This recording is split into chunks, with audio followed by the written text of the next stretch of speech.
Once again, back, it's the incredible Dale Valor's Inner Game Podcast.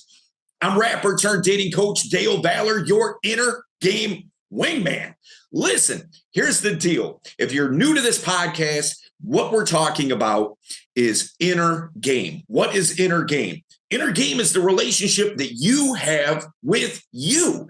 If all the other relationships in your life are suffering, in large part, and usually it's due to the relationship that you have with you sucks, right? So if you don't like yourself, how can you expect anybody else to either? So here's the deal, man.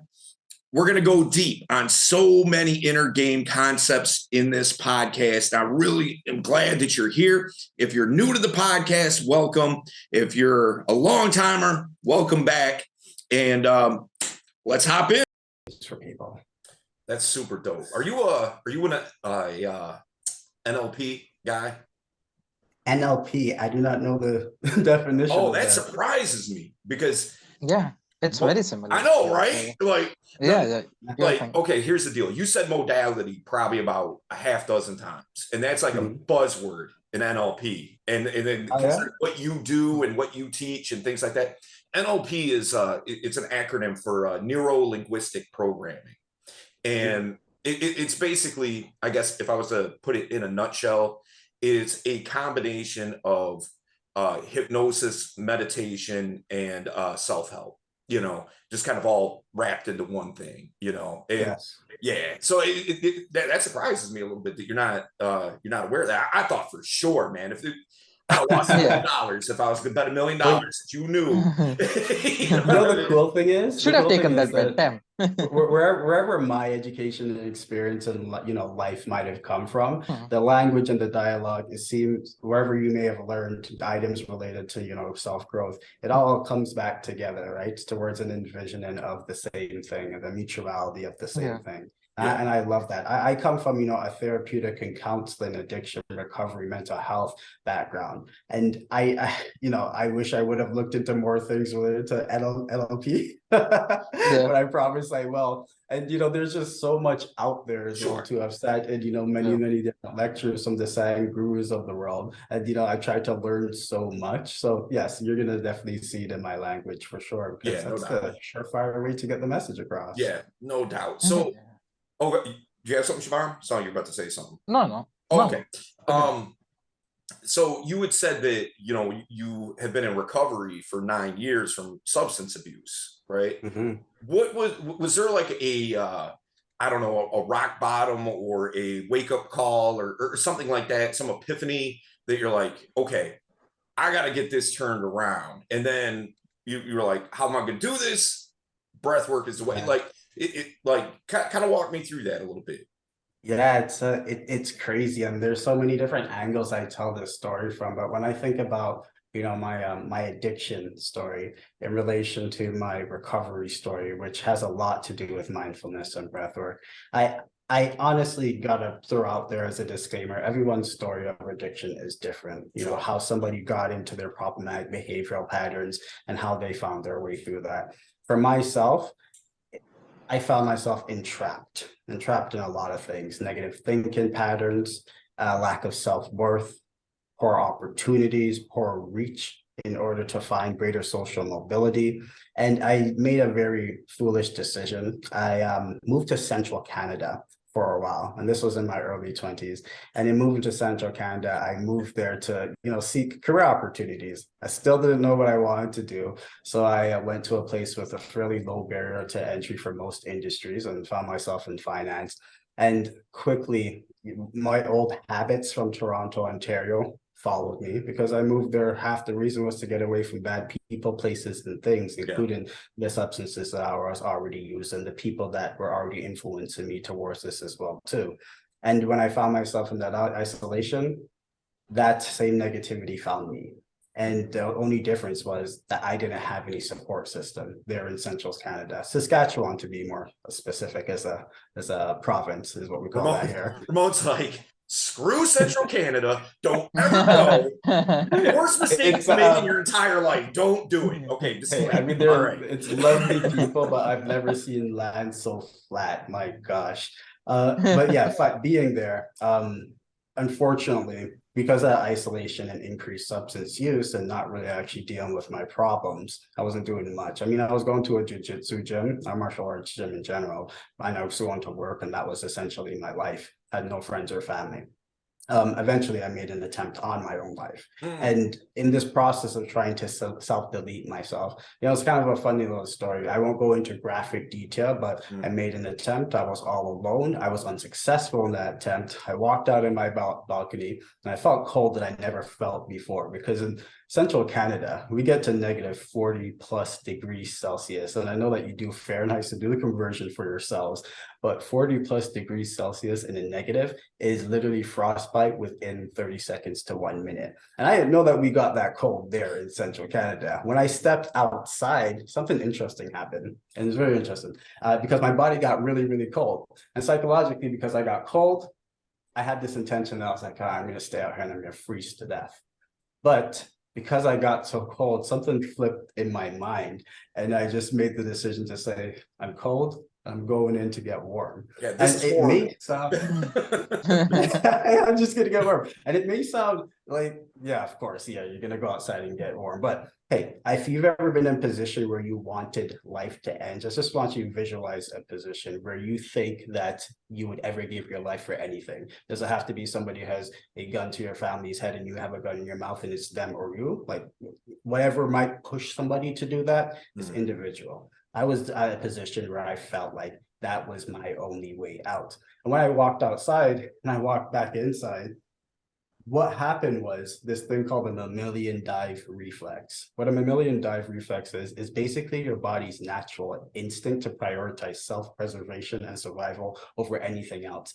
In dialectic behavioral therapy, which is a modality of therapy that we use to deal with high crisis situations, they have a specific scale called TIP skills. And the first T of TIP skills is temperature control. What it teaches people is to, when you're feeling super stressed, you're about to have a panic, you're angry, you're frustrated, when you're in that high crisis emotional state, grab an ice cube and hold it in your hand. Splash your face under cold water, or cold water on yourself. And even in breath work, the Wim Hof style of breathing really starts to emphasize that. When you get in these massively cold temperatures and you use the breath to regulate your body, what we're doing here when we put this coldness on our body is we're forcing our autonomic nervous system to come into play and say, F everything else, I am going to get warm, I am going to survive. And while I did that unconsciously and I found myself back inside and I was able to work through it emotionally, I made a call, I connected, and fast forward life, I decided to go into work that helped other people. While I didn't know about what I was doing in that moment, when I look back on it and I have the education to look more insightfully, I see, wow, I was able to save my own life. So why can't I do this with somebody else? So then I started to, you start off in the field of mental health and work as a mental health and addictions counselor, where I worked with hundreds upon thousands of people day in and day out with correcting the pathways of their life. And oftentimes the way that I did that in terms of my mastered skill was to help them learn to control their emotions. Now, we did that through therapeutic education and everything, but at the end of the day, I can only give you so much knowledge. What I also had to offer the clients that I served was a skill, a tool that they can utilize towards making sure that when they go home, their anger doesn't lead to them harming their family again. To make sure that when they go home, they're able to be there for their daughter and not stuck in the throes of addiction anymore. To make sure that they can sustain a job because they only have one last chance.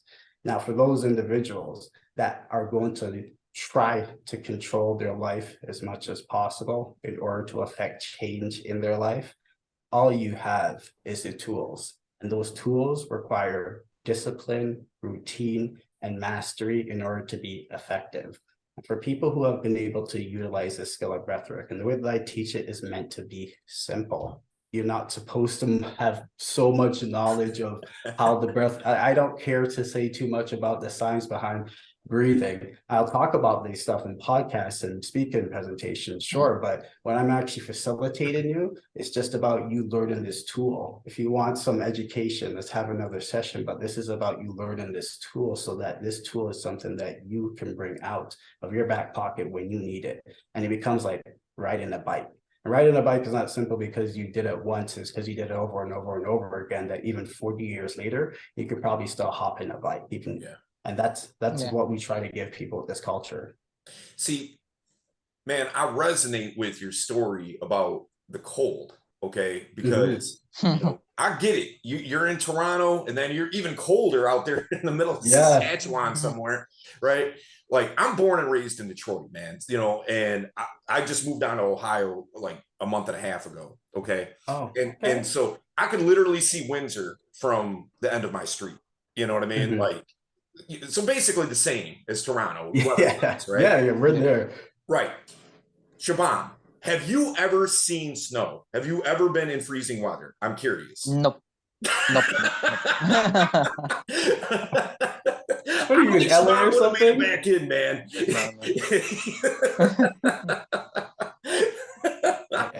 Oh man. All right. So I gotta ask you something though, Del.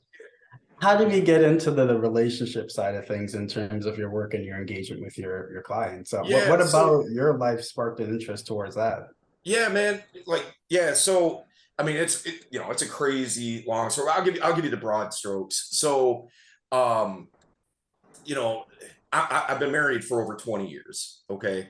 And, about, I don't know, three, 4, 5 years, something like that into our marriage, we ended up opening our relationship. Okay.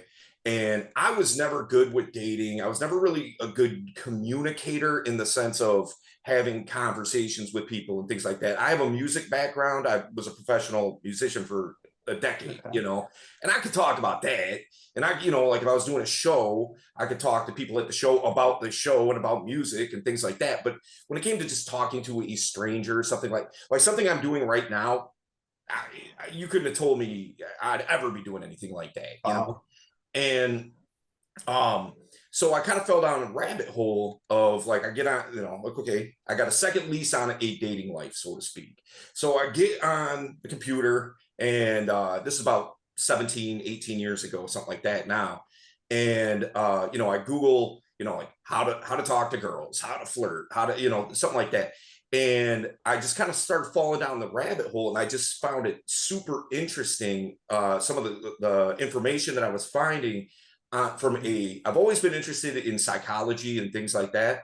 And from the psychological standpoint and the reasons why, you know, attraction works this way and not that way, and the way that like I may have thought that's not correct, and this way it tends to work better, and all these different tools and how to conversate with people and things like that.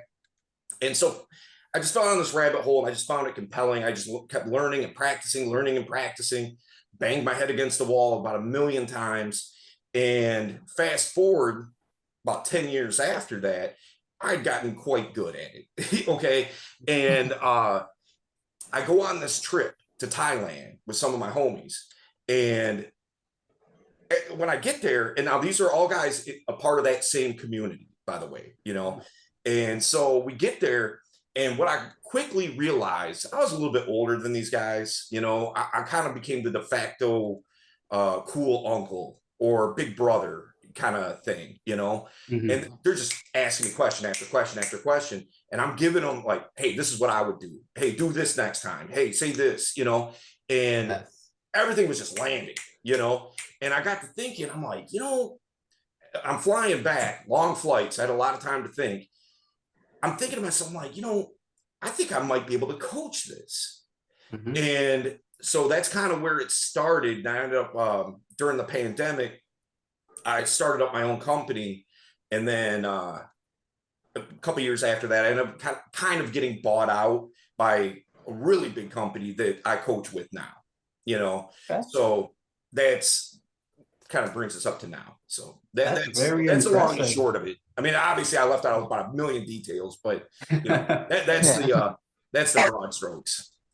So that's very impressive. I love that story because you saw a vision, your lifestyle circumstances oriented you to be well positioned to see this vision, and you executed. I think that's so important. I think with so many things in life, especially when trying to find a relationship, especially when trying to approach somebody, it's just about execution and how to actually envision that for yourself. Because some people just can't see themselves in it. They can't see themselves in their successful job. They can't see themselves regulated. They can't see themselves in their best relationship as their best selves. Yep. And that's the failure. We just can't see ourselves. We can't visualize that. But I love that you're able.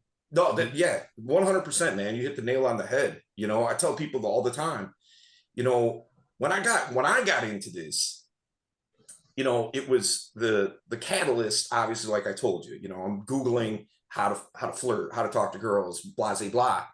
And what I really quickly realized was that it's not that I needed to get better with women. It was that I needed to get better with myself, because I say this all the time, man. If you want, somebody to highlight to you, what your insecurities are and things that you need to fix in your life, go talk to a bunch of women.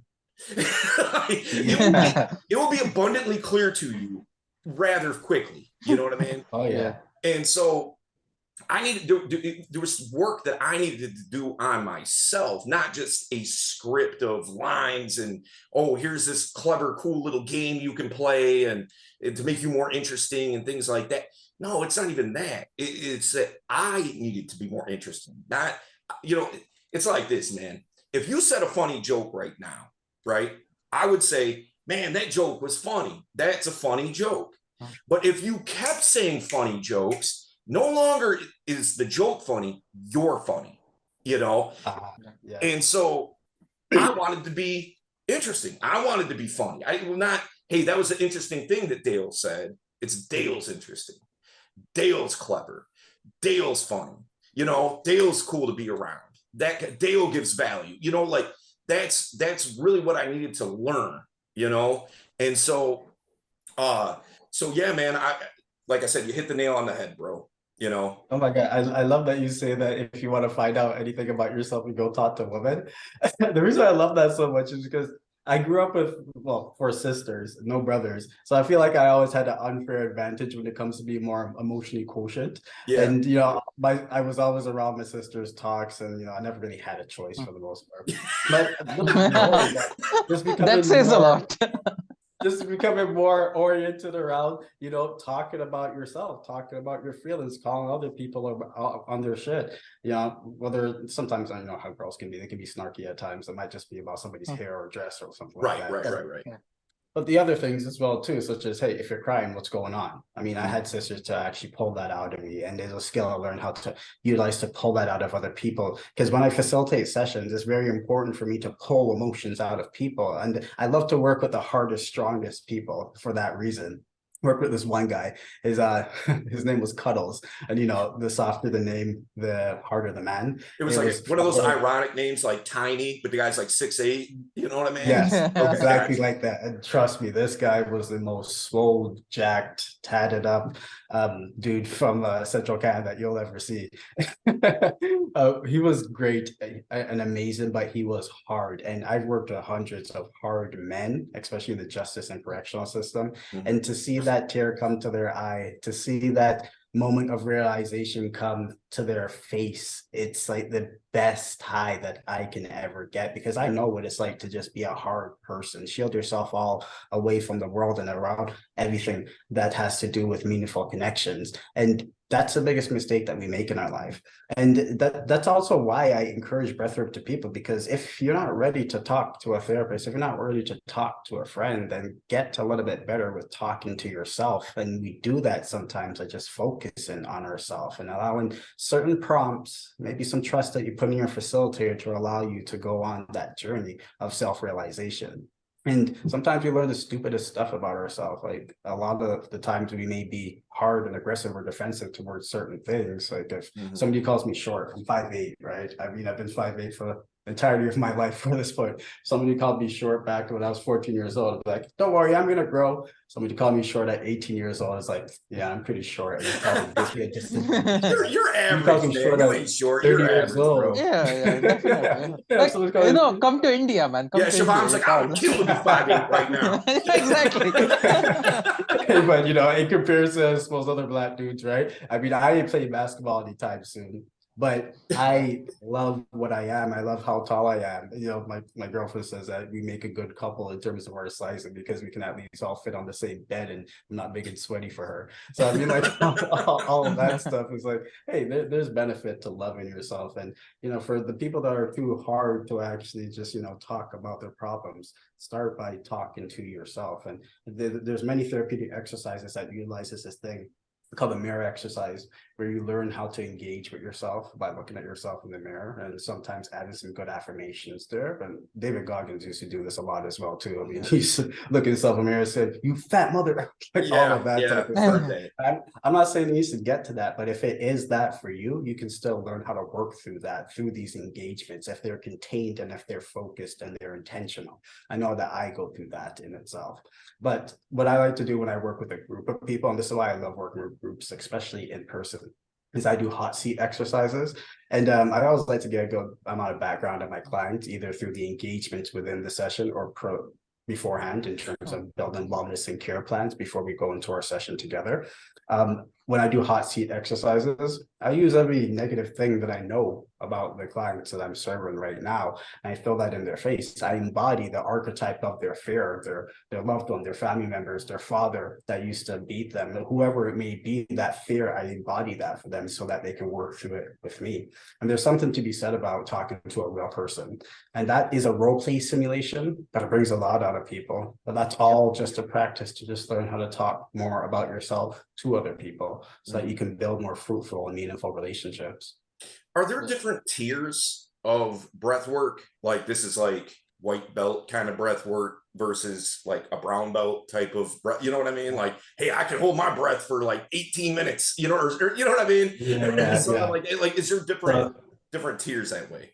So what I will say is that most people in the world could probably learn to hold their breath for plus 10 minutes quite easily. Most people in the world can learn how to do that probably within an hour-long time frame. It has a little to do with how much air you can actually hold in your lungs, your VO2 max, but it's more so related to your body's ability to process carbon dioxide and not require too much oxygen. And actually, the more and more you do breath work over a prolonged session, the more and more you're able to do that. So as long as I've been doing breath work, when I start for a session, I'm not doing any 30-second holds or anything like that. But 5 minutes into it, I'm there. A minute into it, 10 minutes into it, then I'm doing probably 5-minute long holds quite easily. And you grow progressively through that because you're acclimating your body through this process. Are there different tiers? In all technicality, no. And then if any yoga teacher or breathwork instructor tries to say, hey, this is a different tier of breathwork, you now get your white belt, blue belt, black belt, all that doesn't exist. That's just people trying to feed this pyramid system. Mm-hmm. What you will see, however, are more, what I like to do is break them down from beginner, intermediate to advanced. And the only thing that a beginner can still do an advanced class, an advanced person can still do, an advanced practitioner by means of how long they've been practicing breathwork can still do a beginner class. It's not really a difference there. What it really gauges, at least in the way that I communicate this, is the intensity of the breath that you're likely to experience here. Meaning that the beginner class, we can just go through common ins and outs, and that's going to be a very relaxing experience for you. That's probably best to help promote sleep, your digestion, or just help you find some stress relief. A more advanced class is going to focus a lot on unlocking deep-rooted pains, both emotional and physical, meaning that we may have more laborsome breath activities where we're breathing in more rapidly, breathing out more rapidly, and it's going to make you sweat. It's going to make you feel uncomfortable. It's going to put you in a little bit of distress, and we're going to breathe through it together. But there's an intention with that specific indication of what is beginner to advanced, and that intention is mainly based on the labor of the breath. I can definitely say that for me and most breathwork instructors, that's usually what you will see in terms of classification of classes. But no, there is no tiered system. There might be in yoga in some cases, but obviously not. And the reason why I say that is because for example, there are my favorite yoga series, the Ashtanga yoga series. You go from series 1 to series 2, series 3, 4, and so on, however much is in that series. And you're not getting to series 3 unless you can do series 1 or 2. And it's not because somebody is gatekeeping you from doing series 3. You can definitely do those exercises if you want, but your body will be much more suited to do exercises in series 3 if you practice series 1 and series 2. It's kind of like learning addition before you learn multiplication. Okay, got you. Yeah, that I like how. Yeah, that makes sense. Okay, That makes sense. yeah. Can you walk us through like I guess a beginner kind of, I don't know if it's a pattern or if it's an exercise, like, can you kind of walk us through like what that would look like? Of course. Are you going to participate? Yeah, 100%. Okay. No dice. So maybe we'll go for about 3 to 5 minutes, and we're going to use this technique that it's my go-to technique, and it's just a simple breath prompt, so you know what I'm doing, and I can expect what you are doing. It's called 4-7-4. All it is 4 seconds inhale, 7 seconds hold, 4 seconds exhale. That's all that it requires. Now the trick is that unless I say return to your natural rhythmic breathing pattern, what's comfortable for you in terms of your inhales or exhales, you are sticking to my prompt. So if I have not told you to inhale, you are not inhaling. If I have not told you to exhale, you're not exhaling. And if I ask you to hold, you are holding. It's not going to be along a sequence metronome, 4, 7, 4, my prompt, my count. It may feel longer at times, it may feel shorter at times.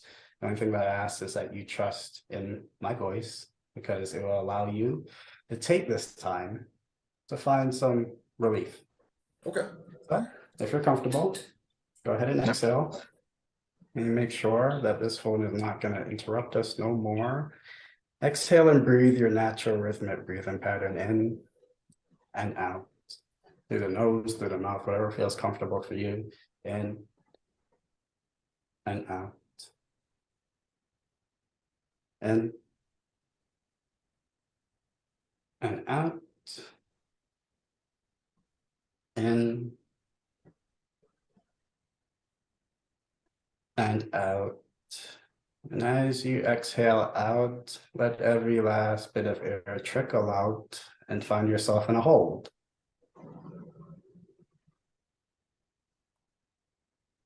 Now, inhaling for 4, inhale 1, 2, slowly, 3,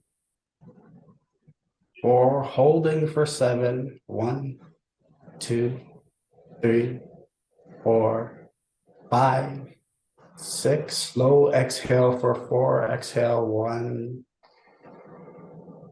2, 3, 4, holding. Just hold there. Slow inhale for 4, inhale 1, 2, slowly, 3, 4, holding 7, 1, 2, 3, 4, 5, 6, slow exhale for 4, 1, 2, 3, 4, holding, inhaling no air. If it's uncomfortable, feel free to take a small sip, but let it back out and find your hold. Just check in with your body. Notice anything that might feel different. Notice anything that might be calling you. Slow inhale for 4, inhale 1, 2, and bring air into that area. 3, 4, holding 7. As you bring air into that area, whether at the back of your neck, your chest, your spine, just expand with it, and slow exhale for 4, exhale 1, 2, 3, 4. Return back to your natural rhythmic breathing pattern. This pattern is yours and yours alone. We're going to engage in 2 more cycles. But for now, just engage with your own breath. Breathing in and breathing out. Feel as the air comes in and expands. Feel as the air goes out freely and unshackled. Like your mind, like your body. And exhaling completely. Slow inhale for 4. Inhale 1, 2, 3, up to the tippy top. 4, holding 7. Hold it right at the top there. Just feel it expanding. Slow exhale for 4. Exhale 1, 2, 3, 4. Immediate re-engagement. Inhale 1, 2, 3, 4. Holding 7. 1, 2, 3, 4, 5, 6, and exhale for as long as you can. And when you have, return back to your natural rhythmic breathing pattern. Don't be ashamed to thank yourself for giving yourself 5 minutes. You did a good job. Dude, that was dope, man. I'm so relaxed right now. So how it's Yeah, it's meant to actually be. pretty good. That's how it's meant to be, right? So, Like I started getting like a little lightheaded. You know what I mean? And I yeah, know yeah, yeah. that's, due to lack of oxygen, right? I mean, Yeah, so yeah, that's the very real thing with breath work. You are hyperventilating in a lot of cases. Mhm. That is meant to promote this type of change and interplay of your hormonal stasis. And this allows this change to take place. This is why it's always recommended. Do it sitting, do it standing. They're more relaxed exercises where less frequent holds that you can definitely do while you're more active as well. But this is the experience, and sometimes this goes on for hours on end. So Yeah, just 2 imagine what days. that could be like. Yeah, no Yeah. doubt, man. No doubt. Well, I'll tell you this, if you're a guy out there listening to this and you're like, this sounds compelling, and this is something that I want to get into for whatever reason. Okay, it doesn't matter what the reason is, you want to do it. Look, if you want to start somewhere to start, man, talk to Ramond, man. You know what I mean? Like, get at it. What's the best way that somebody can get at you? Yeah, so I have forever free content here on YouTube. So you can get me on youtube.com/at IBreatheRP. That's IBreatherP. My initials, Ramond Phipps. Or hit me up right on my website, IBreatherRP.com for bookings and more information. No doubt. Is there any like social outside of YouTube? Is there any like social media or anything like that you want people to follow you at, or anything like Yes, that? definitely follow that YouTube, but also you can definitely follow our Facebook group, I Breathe RP, and you can follow our Instagram at I Breathe RP. Dope. Super dope. Well, listen, Ramond, man, I appreciate you so much for coming on, man. That was super enlightening, super eye-opening, and it's something that I'm gonna join your Facebook group. I'm gonna follow, subscribe to your channel and everything, Yep. because I found this to be just awesome. And like I said, man, it's something I've been wanting to get into anyway. You know what I mean? And you clearly know what you're talking about. Well, Dale, honestly, I just want to say thank you so much. I mean, my favorite thing in life is really just connecting with people. So meeting you and Shabam here today has been a pleasure for me. I did want to apologize for either my voice or audio quality. I just found that I got the Rona yesterday, so I'm just kind of working through it today. Okay. Other than that, man, this has been a highlight for me today, and thank you. I really appreciate you. That's what's up, man. Yeah. That's what's up. Well, man, I know that you got a lot of information out of this particular episode. Listen, if you need to go a little bit deeper, always feel free to reach out to me. Look, there's a few ways you can do that. You can shoot me an email. You can send me a DM. I'm easy to find, but the best place that you can find me is at freegiftfromdale.com. It's in the description of the episode. And you're going to get a couple of free gifts there. You'll get the first chapter of my book, Inner Game. And you will also find an exercise to help you find out about yourself and who you really, truly are at the core. Okay. And listen, if you haven't subscribed to the channel or the podcast, make sure you do so, man. It takes you 1 second to do it. And it means the world to us here. Okay. If you know somebody who could really use this information, feel free to share it, man. Don't hold it to yourself. You know what I mean? So we will see you in the next one.